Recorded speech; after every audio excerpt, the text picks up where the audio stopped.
ზაფხულის დასაწყისი მსოფლიოში ბავშვთა დაცვის საერთაშორისო დღით აღინიშნება.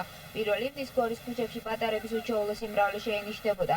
ქალაქის მერიის შენობის წინ კი მათთვის რამდენიმე საათის განმავლობაში საზეიმო კონცერტი მიმდინარეობდა. მე პატარა დღევანდელს პირველად შეხვდა და მინდა ყველას მიულოცო პატარებს ეს დღევანდელი დღე მშვიდობიანი მომავალი ქონებოდა, ბედნიერები ყოფილიყო და რა ვიცი, ყველაფერი კარგი სუსურა. მაგას დღეს რა წვეთ? ამინდეთ საერთოდ. არა, დღეს ბავშვთა დაცვის საერთაშორისო დღეა. რა ვიცი, ჩვენთვის კარგი დღეა. სულოცავ ყველა ბავშვს, ყველა დედას სულოცავ აკარგეთ.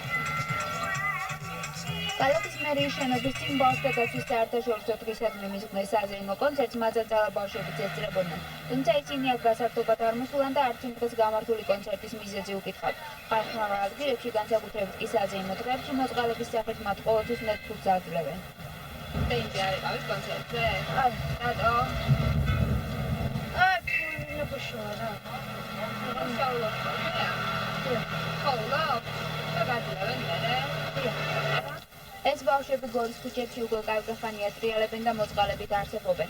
1 ივნის კი მათი უფლებების დაცვის საერთაშორისო დღეს გორის თეატრის შენობის წინ ისინი ანსამბლ აიას კონცერტზე შესაძლებელი ბილეთის ფულს აგროვებდნენ. სკოლაში არ დადიხარ? და ეხლა არა, დავდიო თეატრი. რატო აღარ დადიხარ? ეს შე담აშია.